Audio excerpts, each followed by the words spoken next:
आरती से पूछ लेने का विश्वास तो साल भर हर हली जल्दी से न छोड़त रहे असल में नीक नहीं खे तहर नास नैहर में यार संगे बड़ी तूफान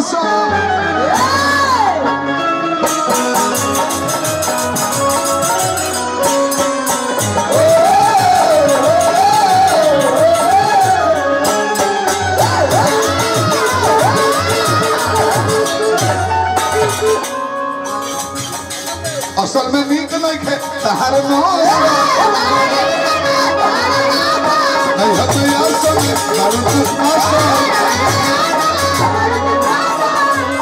लुटक हर बारू डेली हो और डेली हो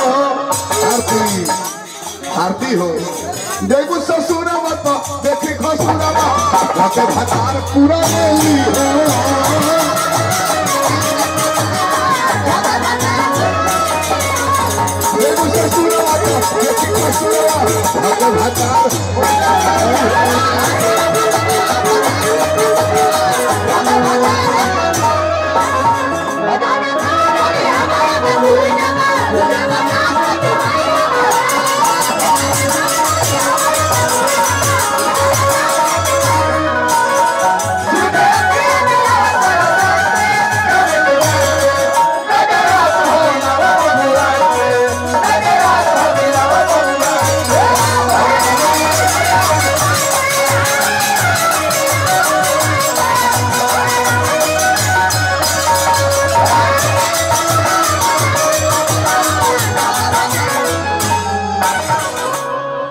भानु प्रताप सिंह 2000 रुपए देहनी 1500 रुपया पुरस्कार हमारा रवि सिंह जी भैया नमस्कार हाथ में दहिना हाथ से लो अरे नियम का पालन करो बेमारी हाथ से मत लो नियम होता है पैसा बहुत पहुंच जाए तो भानु सिंह रवि सिंह पहुंच जाओ तो प्रोग्राम जो हेलो संजय बार बार हार्दिक प्रणाम भगवान पहले बड़े रोज 1 लाख कमाता रहो 1.5 लाख कमाता रहो तो लुटाता रहो बहना ध्यान दिए हाँ भैया भगवान धन दिले बड़े तो मनो दिले बड़े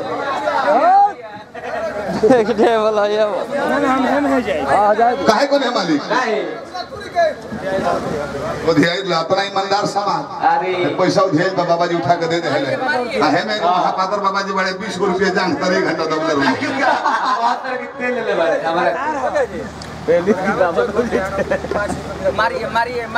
जरूर जरूर अरे यहाँ खबर हो भैया भानु भैया मित्र हो लोग साथी हो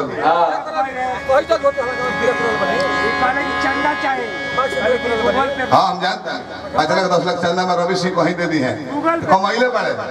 कमैले बड़े तो धन बा कमानो बा तो धन कही है माने हर सबसे कहता नहीं भगवान धन दिले बड़े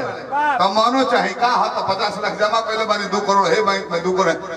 तो वही सारे VIP मॉडल बन कर रहो अभी ना 1 करोड़ जमा पहले बड़ा अभी ना मोटर गाड़ी के साइकिल हाई के कुर्ता पर 5 छिड़क ले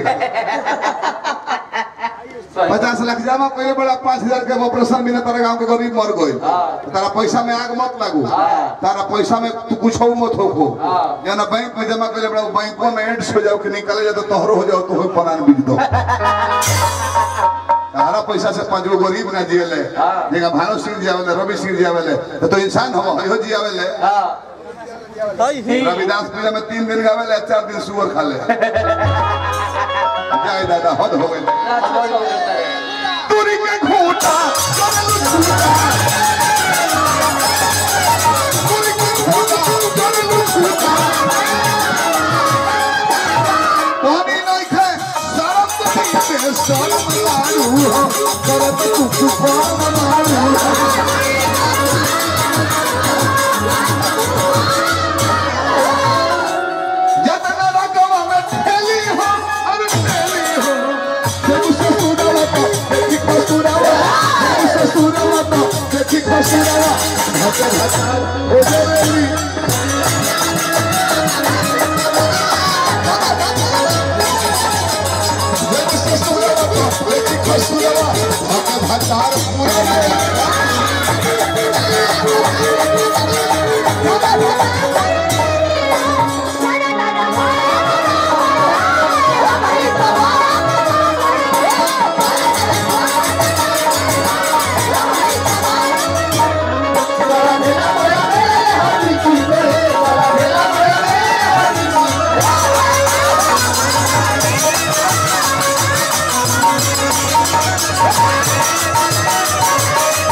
आशीर्वाद रखे ना पैसा काहे देता नहीं कि तो वो परिवार में बजा कि पैसा बढ़ जाए तो वही में रवि सिंह के लही गर्दा बांध ले तो रवा पैसा ब्राह्मण का पैसा हमने के लही में काहे आशीर्वाद रवि सिंह के छोट भाई बने सचिन गायक बने बहुत सुंदर हार्दिक शुभकामना